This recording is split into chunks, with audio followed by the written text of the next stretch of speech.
In this video we are going to learn Vray Cosmos. So let's start. Go for Vray, select Chaos Cosmos.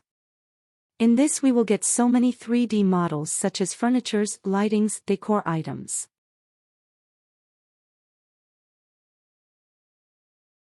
Also we have so many types of material as well.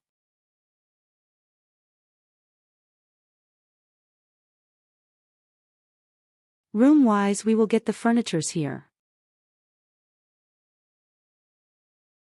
So we will import the furniture to the room.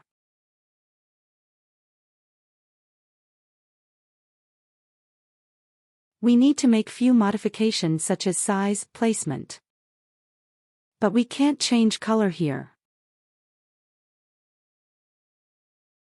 One by one we will add the components to this room and then we will see final look.